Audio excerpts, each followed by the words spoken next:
وإذا قيل لهم آمنوا بما أنزل الله قالوا نؤمن بما أنزل علينا ويكفرون بما وراءه وهو الحق مصدقا لما معهم قل فلم تقتلون أنبياء الله من قبل إن كنتم مؤمنين.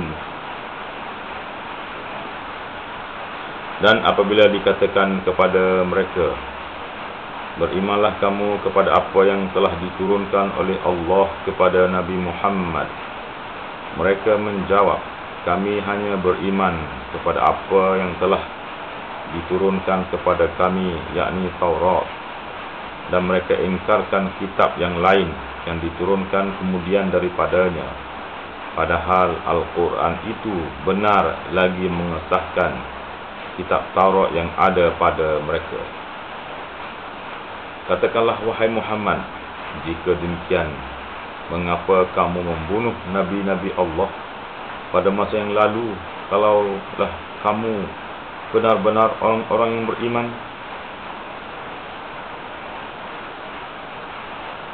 وَلَقَدْ جَاءَكُمْ مُوسَى بِالْبَيِّنَاتِ ثُمَّ اتَّخَذْتُمُ الْعِجْلَ مِنْ بَعْدِهِ وَأَنْتُمْ ظَالِمُونَ.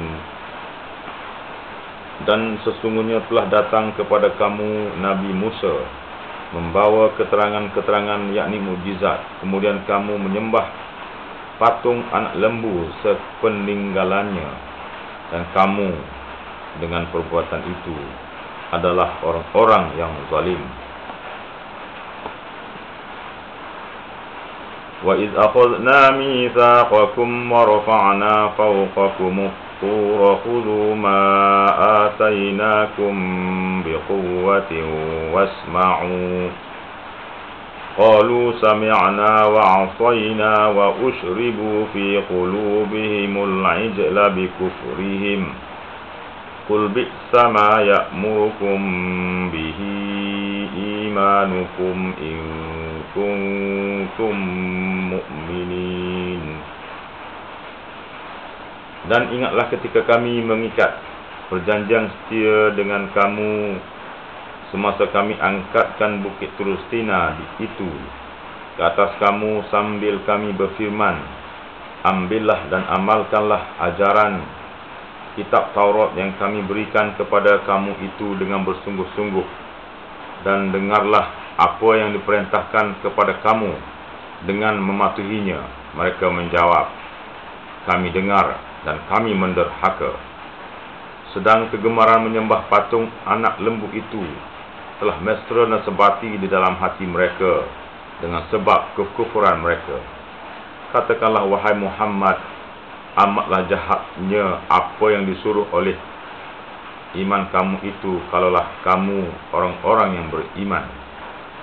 Tafsirannya ialah, yakni sebenarnya kamu hai kaum Yahudi bukanlah orang-orang yang beriman.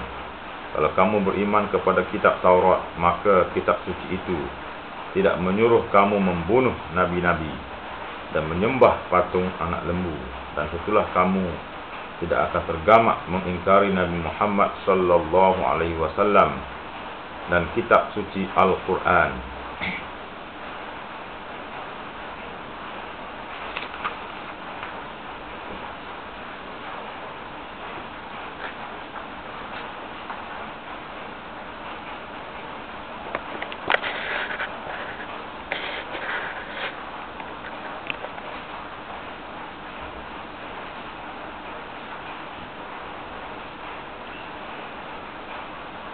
قل إن كانت لكم الدار الآخرة عند الله خالصة من دون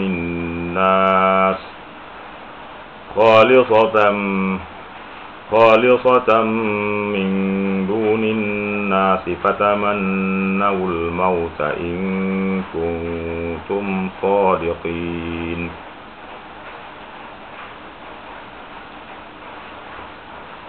Katakanlah wahai Muhammad kepada kaum Yahudi, Kalau surga negeri akhirat itu telah menjadi hak istimewa untuk kamu pada sisi hukum Allah, tidak boleh dicampuri oleh orang-orang lain seperti yang kamu dakwakan itu, maka cita-citakanlah mati supaya kamu dimatikan sekarang juga, jika betul kamu orang-orang yang benar. وَلَنْ يَتَمَنَّوْهُ أَبَدًا بِمَا قَدَّمَتْ أَيْدِيهِمْ وَاللَّهُ عَلِيمٌ بِالظَّالِمِينَ. Dan sudah tentu mereka tidak akan mencita-citakan mati itu selama-lamanya dengan sebab dosa-dosa yang telah mereka lakukan. Dan Allah sentiasa mengetahui akan orang-orang yang zalim itu.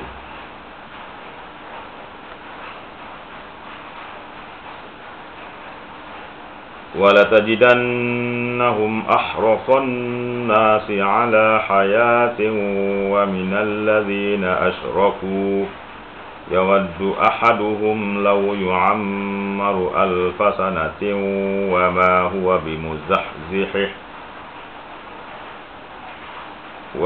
هُوَ بِمُزَحْزِحِهِ مِنَ الْعَذَابِ أَنْ يُعَمَّرَ Wallahu basirum bima ya'malun.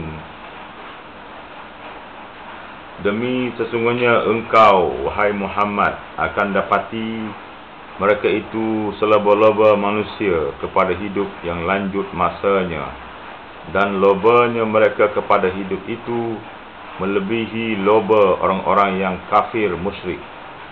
Tiap-tiap seorang dari mereka suka kiranya ia boleh hidup 1000 tahun.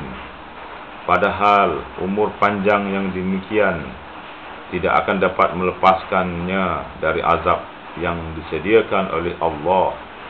Dan ingatlah, Allah sentiasa melihat akan apa yang mereka lakukan.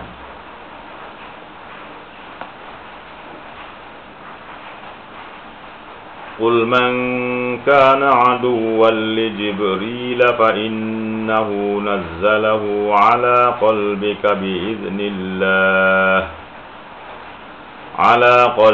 بِإِذْنِ اللَّهِ مُصَدِّقًا لِمَا بَيْنَ يَدَيْهِ وَهُدًى وَبُشْرَى لِلْمُؤْمِنِينَ. Katakanlah, wahai Muhammad, sesiapa memusuhi Jibril, maka sebabnya ialah kerana Jibril itu menurunkan Al-Quran ke dalam hatimu dengan izin Allah, yang mengesahkan kitab-kitab yang ada di hadapannya yang diturunkan sebelumnya, serta menjadi petunjuk dan memberi khabar gembira kepada orang-orang yang beriman.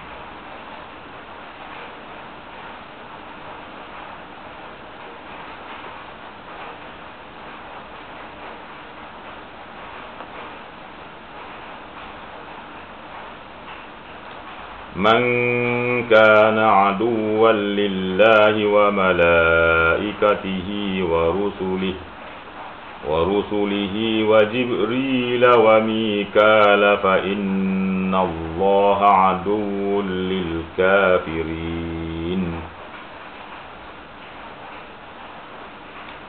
Sesiapa memusuhi Allah dengan mengingkari segala petunjuk dan perintahnya, dan memusuhi malaikat-malaikatnya dan rasul-rasulnya, khasnya malaikat Jibril dan Mikail, maka ia akan diseksa oleh Allah, kerana sesungguhnya Allah adalah musuh bagi orang-orang kafir.